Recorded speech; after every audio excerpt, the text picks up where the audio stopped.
అందరికీ నమస్కారం. మన పిఠాపురం న్యూస్కి స్వాగతం. నేను మీ శ్యామ్ ప్రసాద్.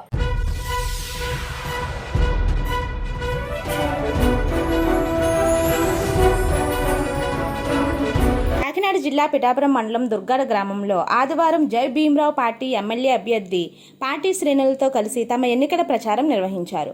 ఈ సందర్భంగా కొంతమంది గ్రామ పెద్దలు పార్టీ కండువా కప్పుకొని పార్టీలోకి చేరారు.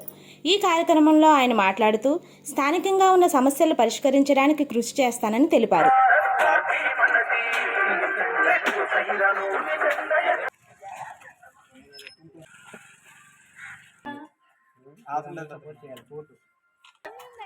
మనకు ఒక రోజులో దానికి ఒక దారి కనిపిస్తుంది. ఇక్కడ అవ్వలేదు అనుకోండి, నేను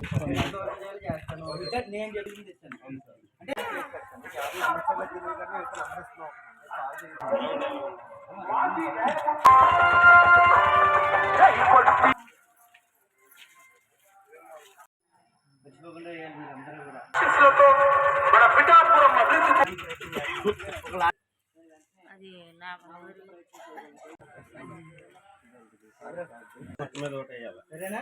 ఓటు ఎమ్మెల్యే పోటీ చేస్తున్నారు. ఓటు కూర్చున్నారు.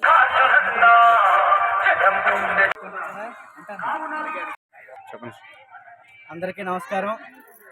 ఈరోజు పిఠాపురం నియోజకవర్గం దుర్గాడ గ్రామానికి ఎన్నికల ప్రచారంలో నేను రావడం జరిగింది. పిఠాపురం నియోజకవర్గంలోనే ఒక మంచి గ్రామంగా పేరొందిన ఈ దుర్గాడ ఈరోజు నేను ఒక బీసీ కాలనీలో సందర్శిస్తే ఎంత దారుణంగా ఉందో. ఈ పనికి మాలిన రాజకీయ నాయకులు ఇప్పటి వరకు ఈ దుర్గాడను ఇలా నాశనం చేశారని నేను మీడియా ముఖంగా ప్రశ్నిస్తూ ఉన్నాను. ఎక్కడ బీసీలు ఓట్లు మీకు కావాలే? బీసీ కాలనీలు ఎలా ఉన్నాయో వంగ గీత గారు, మీరు కూడా ఇదే బీసీ కాలనీకి నడిచి వస్తే వీళ్ళు ఏం కోల్పోయారో మీకు కూడా తెలుస్తుందమ్మా.